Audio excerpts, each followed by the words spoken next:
ஸ்ரீ குருபியோ நமக. அனைவருக்கும் நமஸ்காரம். தினமும் மாலையில் ஜபிக்க வேண்டிய மங்கள ஸ்லோகங்கள் தொகுப்பு பார்க்கலாம். பூஜை அறையில் தீபமேற்றி வைத்து விபூதி குங்குமம் இட்டுக்கொண்டு ஒரு தட்டில் விபூதியை சுவாமி படத்தின் முன் வைத்து இந்த ஸ்லோகங்களை 3 முறை பாராயணம் செய்து பிறகு அந்த விபூதியை உபயோகப்படுத்தினால் சகல மங்களமும் உண்டாகும். அவரவர் பிரச்சனைகள், கடன், நோய், காரிய தடைகள், ஆபத்துகள், வறுமை, அகால மரணம், மனதில் உள்ள பயம், கோபம், கவலைகள் நீங்கி நிம்மதியாக வாழ வழி செய்யும். அனைத்து ஸ்லோகங்களுமே பலன் தரும் ஸ்லோகங்கள். குழந்தைகள் முதல் பெரியவர் வரை சொல்ல எளிமையான சின்ன சின்ன ஸ்லோகங்கள். அனைவரும் சொல்லி பலன் பெறுவோம். மாலையில் ஜபிக்க வேண்டிய மங்கள ஸ்லோகங்கள்.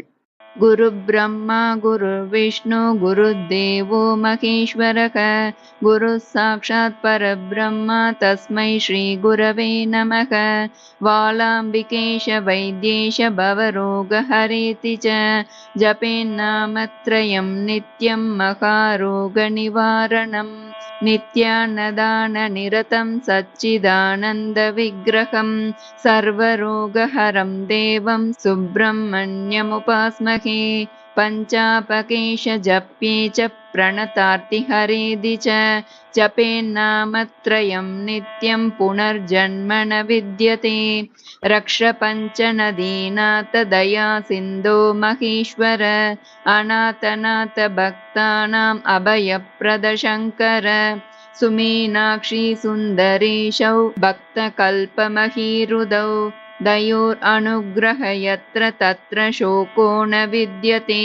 श्रीकण्ठ पार्वतीनाथ तेजिनी पुरनायक आयुर्बलं श्रियं देहि हर मे पातकं हर. गौरी वल्लभ कामारे कालकूट विशासन मामुद्रा पदं बोधे त्रिपुरघ्नान्तकान्तक. गौरीपते नमस्तुभ्यं गंगा चन्द्रकलाधर अशेष क्लेश दुरितं हरा सुमम शङ्कर. महादेवं महेशानं महेश्वरम् उमापतिं महासेन गुरुं वन्दे महाभयनिवारणम्.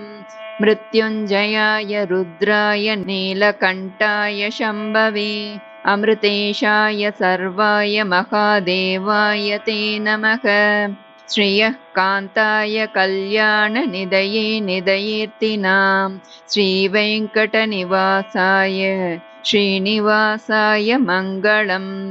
मङ्गलं कौशलेन्द्राय महनीय गुणाब्धये चक्रवर्ति तनूजाय सार्वभौमाय मङ्गलम्. कृष्णः करोतु कल्याणं कंसकुञ्जरी केसरी कालिन्दी जलकल्लोल कोलाहल कुतूहली. श्रीरामचन्द्रशितपारिजातः समस्त कल्याण गुणाभिरामः सीतामुकाम्बोरुह चञ्चलीको निरन्तरं मङ्गलमातनोतु. काञ्चनाद्रिनिभाङ्गाय वाञ्छितार्थप्रदायिने अञ्जनाभाग्यरूपाय आञ्जनेयाय मङ्गलम्.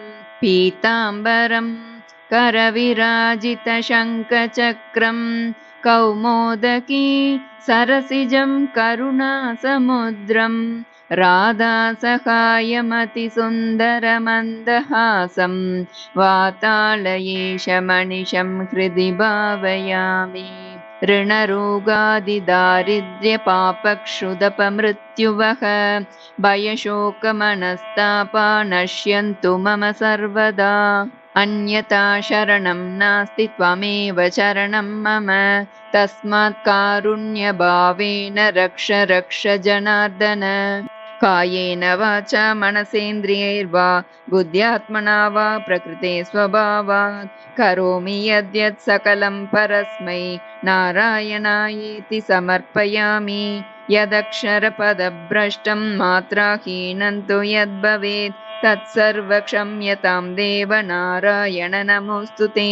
विसर्गबिन्दुमात्राणि पदपादाक्षराणि च न्यूनानि चातिरिक्तानि क्षमस्व पुरुषोत्तम.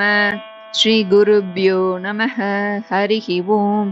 அனைவரும் இந்த ஸ்லோகங்களை பாராயணம் செய்து பலன் பெறவும், இதனால் பயன்பெற்றவர்கள் இதை பகிரவும். நல்லதே நடக்கும். நமஸ்காரம்.